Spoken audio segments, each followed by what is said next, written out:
Welcome back to my channel for this week's Human Design Transit Report called What's New with Human Design. And yesterday, October 31st, Halloween, also known as Samhain in the Celtic tradition and earth-based spirituality, the sun moved into the gate 44 and the earth moved into the gate 24. This is a particularly interesting configuration given the timing. So let's talk first about the gate 44. So the gate 44 is on the spleen center, which we've been talking a lot about lately. And the spleen center is the center for instinct, intuition, the immune system, and timing. And as such, being the center for instinct, all of the gates of the spleen center are known as fear gates. The fear of this is the fear of the past, which is very interesting given that we are right in this time when the veils are thin, when the differentiation between the living world and the world of those who have passed and the energetic world is much thinner. And so in traditions around the world, this is a time of acknowledging our sacred dead, our people who have passed. And so the idea that there is the fear of the past that is arising right now in relation to Halloween and Samhain, and also the Day of the Dead is fascinating, right? Because are we afraid of what has gone before with the people who are no longer with us? So that's something that you might want to think about as if you're creating altars at this time of the year, if you're putting up pictures of people in your family or people close to you who have passed and you're acknowledging the ancestors, you are giving them your blessing and your homage, to be tuning into, is there any fear that is associated with that? There may or may not be, but because the sun is transiting the gate 44, it's something good to check out.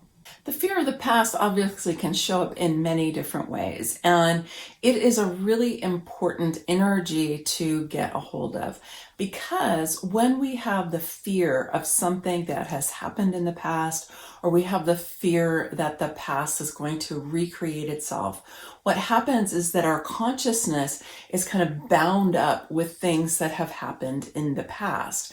And so rather than being here in the present moment, rather than being able to be fully in command of our consciousness or sovereign of our being, our part of us is being looped constantly back into things that have happened in the past. Now, obviously, this can happen with trauma, with wounds that have not been healed, with shocks that we've experienced, where in effect a part of us got stuck in a moment in time and hasn't been able to move on. And it can appear like an energy field that is located somewhere in the body. Typically there's a thought and an emotion and some kind of energy that is it's a constellation, okay? They're all kind of bound up together, and then it's effectively stuck in the body. When I was doing a lot of facilitating of clarity breath work, which is a very deep healing modality, spiritual healing modality, one of the things that we were always on the alert for were these constellations that were stuck in the soma, in the body, that were holding parts of us in place and keeping us orienting more to that past than to the present and certainly to the future. And what can happen when we have these constellations, and everybody's got them, okay? So the question is how powerful are they? Are they ruling your life? Are you able to perhaps identify it when something comes up, something in your life challenges you, triggers you, and you're aware of having more energy in this moment than maybe this situation actually calls for? Chances are one of those constellations has gotten activated inside of you. Now, what happens with these is that we tend to go back into our past to try to understand what's happening now in this present moment. But what's happening in this present moment actually may not be very relevant to what happened in the past, and vice versa. But by the law of association, we're associating these things together. Now, what also happens with the fear of the past is these constellations are working in our subconscious. And so we're kind of orienting to them below the level of our conscious awareness, but we're orienting to that and then we're projecting that out into our future. So, for example, let's say you were really in love with someone who you were with for a while and then they fell in love with someone else and they left. And you were heartbroken. And so there was a part of you that was shocked by that situation when you found out. You were deeply hurt, and the trauma of that, whether it was, really huge or just really painful, is still lodged in your body. And then what happens is that whenever you are connecting with someone who reminds you of that person and of that situation, that piece gets activated, and then you project into the future that this person will betray you like the other person did. And you're not living in the present moment at all. You're associating with the past. You're projecting that into the future. You're imagining what could possibly happen in the future, but you're doing it by default because your subconscious is actually doing all of that. You're not sitting there really thinking all of this through. It's happening in a split second, and before you know it, that person who reminds you of the person who betrayed you, left you before, you're just going to walk away because this part of you that is located in the past is convinced that you can't trust this person. This kind of thing goes on all the time. So the good news is that when the sun is transiting the 44, we have the opportunity to be paying more attention. And some of these subconscious constellations or subconscious programming or patterning that we have can start to come to the surface. And that's a good thing, because when it comes up into our conscious awareness, we can actually take a look at it and we can do something about it. When it's buried down below the level of our consciousness, deep in the cells of the body, we can't really do a whole lot about it because we're not even aware that it's there. So my invitation to you is to be using this time to be checking out, what might you be afraid of that's happened in your past? What might you still be really connected to? What's still alive for you that is orchestrating your life, that maybe you get little glimpses of at times, but is largely kind of down in the subterranean part of your body awareness. And during this time, you can really give yourself a lot of compassion and self-love. You can talk to a really loving friend who's not going to try to fix you or change you, but is just going to be there to hold space for you while you get to talk out this fear of the past. Or you can write about it, or you can do a painting about it. And you can decide that you're going to really hold with loving attention that part of you that has been stuck in the past, and you're going to do whatever you can to help it to heal and to resolve this trauma that it's had. Now, of course, if something arises that is at a level of intensity that you're uncomfortable with, you may want to seek out a professional, whether that's a counselor or a therapist or a breath worker, somebody who can really help you with that, because it is definitely to your benefit to be able to heal these things that are keeping you more connected to the past and the fear that might be associated with that than you are to the present. Okay, now that I've shared all about the fear of the past, the fear gate that the 44 is, let's talk a little bit more about this gate. In traditional human design, it's known as the gate of energy, and in quantum human design, it's known as the gate of truth. It is part of the commerce circuit, which is a sub-circuit of the tribal circuit. So it's tribal energy.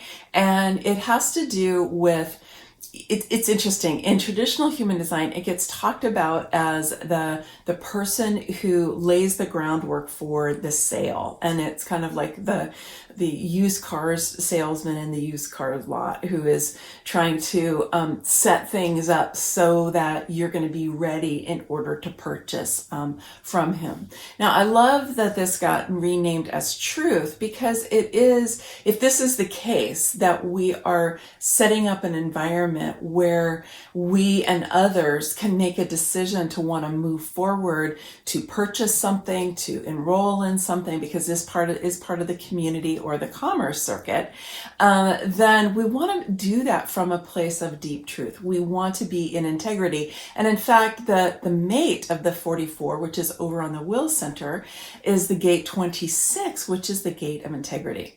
In traditional human design, it's known as the trickster, and it's associated with kind of the underbelly of selling that's more manipulative.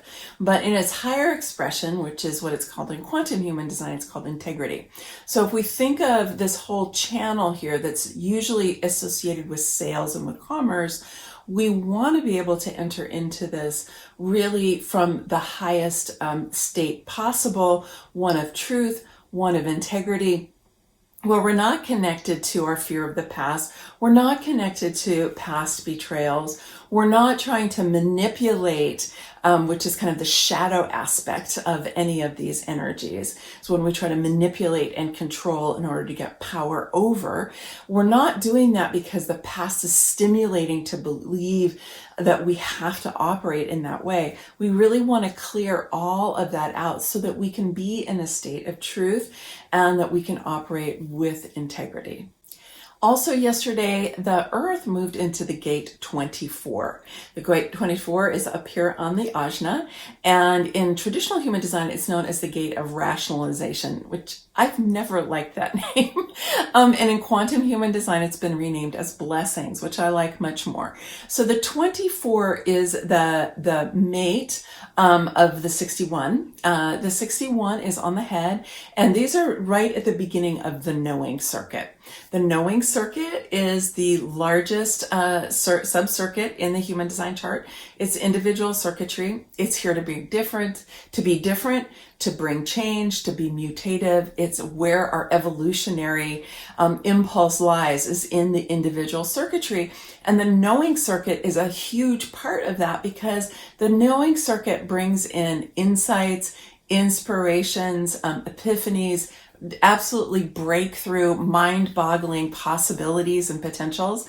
And so the 24 has the job of receiving what's coming in through the gate of wonder, the 61, what's coming in through here. It's plugged directly into super consciousness, and these really out of the box ideas are coming in, and the 24 gets to hold on to them, right? And so I think of that definitely as blessings. Now, part of the job of that 24 is to do some filtering or some sorting. And I think this is where rationalization came from. It was this idea of like, oh, okay, so that's a really out of the box idea. Let's just, see if it makes sense. Is it rational? Is it reasonable? But the thing is that rationality and reason do not live in the knowing circuit. It's not part of its characteristic. That's much more in the left brain and the logic circuit. So if we think of it instead as a kind of sorting process or a filtering process, where the 24 is receiving those breakthrough out of the box ideas, and it's kind of deciding which of these are blessings, which of these do we really want to give our attention to and to focus on, and to bring that then into the ajna. And the next thing you know, it's going to come out the other side of the ajna in the 43, which is the genius freak gate. Which I could talk about all day. And the sun's going to be transiting the 43 in a couple of weeks, so we'll get to talk about that then. It is a little bit paradoxical because the ajna center, which is quite different than the ajna chakra in the yogic tradition. So in human design, the ajna center is what I think of as the thinking mind. It definitely isn't more of a place for analysis and for data storage. And so we do get this form of analysis that's coming in, but like I said, it's not really logical in the way that the logic circuit is or the left brain is. So it's coming in and it's discerning what's of value, what makes sense, not in the rational way of making sense, but more of that, what does my knowing make of this? So with the earth lighting this up, that means that we're going to be grounding ourselves in this way of sorting through the breakthrough out of the box ideas that are coming to us. And as we do that, we can then let go the fear of the past. So, for example, it may be the case that at some point in the past, you had a breakthrough idea or somebody else had a breakthrough idea. And maybe when you were working with it, you either rejected it and now you're sad and you have a fear that you're going to do that again, or you embraced it, but maybe it wasn't the right time, or maybe it wasn't the right thing for you. And then you have a fear that you're going to make another mistake. So you want to be able to let go that fear of what might be the case for you as you are bringing in these really, revolutionary ideas through that knowing circuit. And as you do, you'll be able to stand in a deeper stance of truth, which is what we all want to be in, is how can we sort through the so-called misinformation that's out there. Let's just say things that are not in alignment with our own truths or with a kind of divine truth. We're going to sort through that and grab a hold of the things that really are in alignment with that. And as we do that, we're going to ground ourselves in possibility and we're going to allow truth to shine out. Then on Friday, November 5th, which is this coming Friday, the sun is going to move into the gate 1 and the earth is going to move into the gate 2. We very rarely, I don't know if it happens any other time when we have two different numbers of gates sequential like that. Both of these gates are on the G center and both of them are in the knowing circuit. Interestingly enough. So these energies are both associated with love because they're part of the G center. So the G center is what I think of it as being more associated with the heart center in the chakra system. It's the part that is associated with love, with compassion, with love of self, with love of nature, with love of humanity, with love of the body, love of spirit. It really has a love quality to it. And the 1 is self-expression in traditional human design, or the gate of purpose in quantum human design. So it is a very powerful energy that has to do with our identity, because the G center is the center for love and lovability, but also for identity and for direction. And so this idea of self-expression has to do with our love of our identity, of who we are. And that's where this idea of purpose comes from, right? It comes from this really kind of deep core sense of self. Until maybe 4 or 5 decades ago, we really did not value self-expression in Western culture. Not very much at all. We don't support our artists. We don't support painters and singers and musicians and writers very much at all. And so this is it's a little bit of a wounded place, I think, in a lot of us. Now, fortunately, that is changing to some degree, and especially more recently in the last couple of decades, there's been even more and more about life purpose, for example. I mean, before, 1960 or something, life purpose was not really a thing at all. I mean, if you go back in the literature, you will not find people talking about purpose. So this is a new phenomenon, relatively. And the idea that there is something that is inside of us that is our purpose, our contribution to make. And in fact, the mate of the 1, which is coming right off the top of the G center on the throat, is the gate 8, which is all about contribution. It's about what we're here to bring from our heart out into the world. So this is a great time for you to be expressing yourself, however you want to do that, whether that is dancing or painting or writing, writing poetry, talking to others about your dreams and your desires and the depth of things that really matter to you. You know, talking with friends about your purpose and whether you feel like you're really on purpose in your life, or if you're not, what you would like to be moving towards so that you can feel more on purpose in your life. It's a great time to be doing all of that. Human design is a system that often can give a lot of information and insight about your life purpose. Many people who come to me, as a matter of fact, a woman just came to me yesterday, came to me for reading to really want to know about their path, about their life path.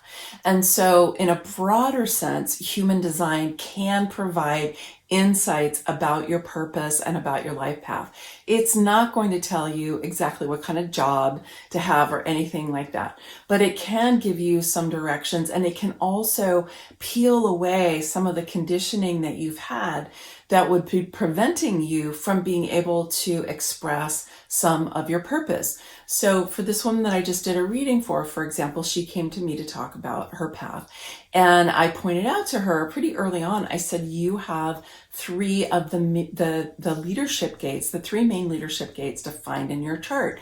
And I asked her, how do you feel about leadership? And she said, you know, I don't really identify with it. Sometimes other people have called me a leader. And so we unpacked that a little bit, and it had to do with some negative associations that she had from her own life and also from the overculture about leadership being about power over others. And so we talked about leadership and not necessarily being about that at all.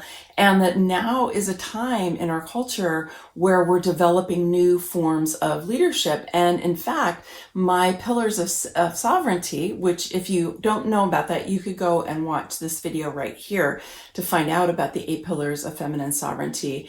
And leadership is a way of expressing our sovereignty. And we're doing that in our own individual lives. We're doing it in our families. More and more people are leaving jobs that don't work for them anymore. Maybe you've heard about this in the news, that tons of people are quitting their jobs because they don't want to do jobs that don't have any meaning and purpose for them anymore. I would imagine while the sun is transiting the gate 1, we're going to see a lot more of that.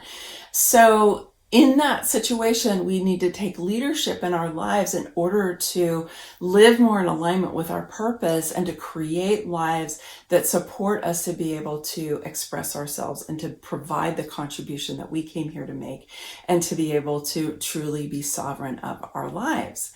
So this is a great opportunity for you while the sun is transiting this gate 1, to be tuning into what is really true for you and to be doing some writing or talking with friends, as I said a moment ago, and maybe making some plans about some changes that you want to make.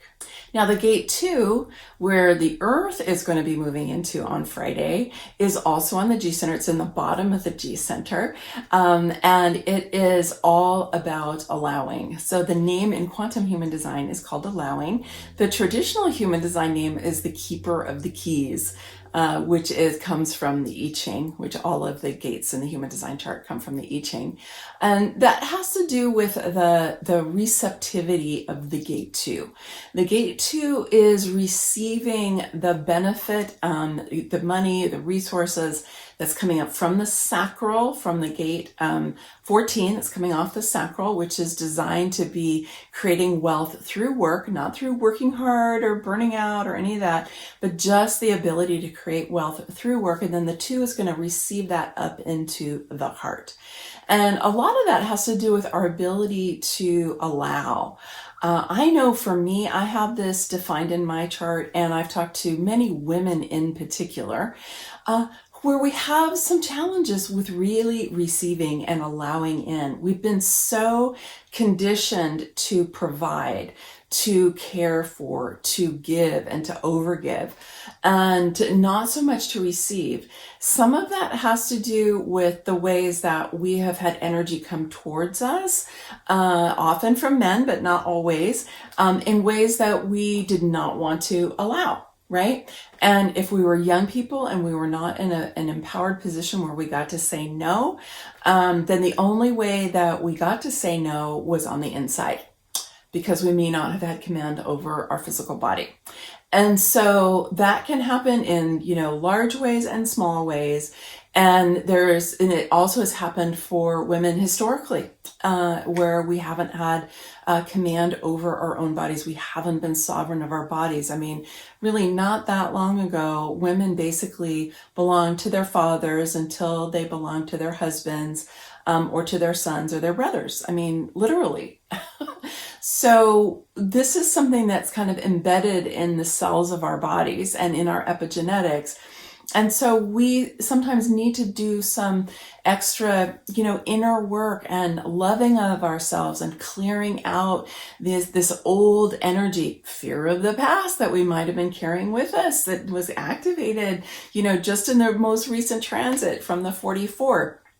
Right, moving that out so we can actually allow in all of the resources and the abundance and the support that is actually available to us from many, many different sources. And so the two is giving us the opportunity to do that. And the earth is lighting it up. So we want to be able to ground ourselves into allowing in all of the support that the earth and the cosmos, that the natural world, that the loving and kind people in our lives can bring to us. We want to be able to open to receive. And as we do that allowing, as we let the support in, we will be more equipped because we'll have a foundation from that earth in order to express ourselves. Our sun will be grounded and we'll be able to tap into and express our purpose better than before. In summary, for these two really juicy transits that we have coming up here now, is to allow in all that is good for you, all that is beneficial, while you are also filtering out what is not helpful, what you do not need, and what you may not need from the past anymore, to be able to release any fears that you have, to be able to sort through the different ideas that are coming in and decide what's beneficial for you, to allow that in fully so that you can tap into and express yourself and really be in alignment with your own purpose. That's my transit report for this week. I'll be back next Monday. If you enjoyed this transit report, do share it with a friend. Have them come and check it out and then talk about it. And make sure to leave a comment below. Many blessings. Much love. Bye for now.